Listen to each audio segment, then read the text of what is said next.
দর্শক, এই মুহূর্তে চট্টগ্রাম বিশ্ববিদ্যালয়ে আছেন বিশেষ প্রতিনিধি সিকান্দার রেমান। সরাসরি যুক্ত হচ্ছি তার সাথে। রেমান, প্রধান উপদেষ্টার সমাবর্তন অনুষ্ঠানে কখন যোগ দিবেন, বিস্তারিত জানাবেন।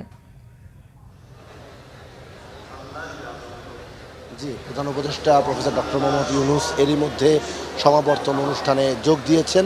যখন আপনি আমাকে প্রশ্ন করলেন ঠিক তখনই কিন্তু আনুষ্ঠানিকভাবে এই সমাবর্তন অনুষ্ঠানটি শুরু হয়েছে।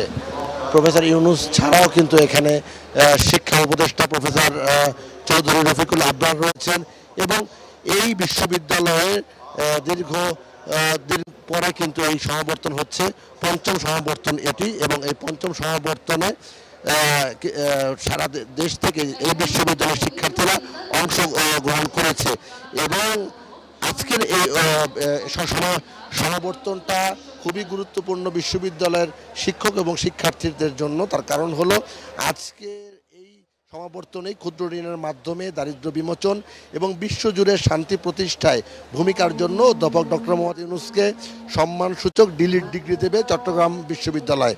এবং আজকের এই এখন যে অনুষ্ঠানের স্থল এটি সমাবর্তন বক্তাও কিন্তু প্রফেসর ডক্টর মোহাম্মদ ইউনূস। তিনি বক্তব্য শেষ করে তিনি যাবেন তার গ্রামের বাড়ি হাটহাজারী উপজেলার শিকারপুর ইউনিয়নের বাথুয়া গ্রামে এবং সেখানে তিনি তার পারিবারিক যারা সদস্যদের সঙ্গে সেখানে সময় কাটাবেন এবং এরপর রাতেই তিনি চট্টগ্রাম থেকে ঢাকায় যাওয়ার কথা রয়েছে।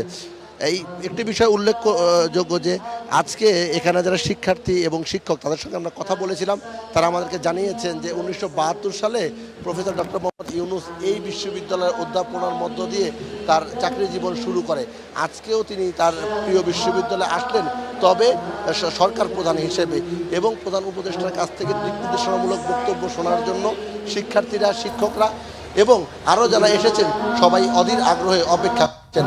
প্রফেসর ইউনূস কিন্তু এই সমাবর্তন অনুষ্ঠানে যোগ দেওয়ার ঠিক আগ মুহূর্তে এখানে র্যালি হয়েছে বিশ্ববিদ্যালয়ের পক্ষ থেকে, সেই র্যালিতেও কিন্তু তিনি অংশ নিয়েছেন। এই হচ্ছে চট্টগ্রাম বিশ্ববিদ্যালয়ের পঞ্চম সমাবর্তন অনুষ্ঠানের সবশেষ তথ্য। রেমান, আপনাকে ধন্যবাদ।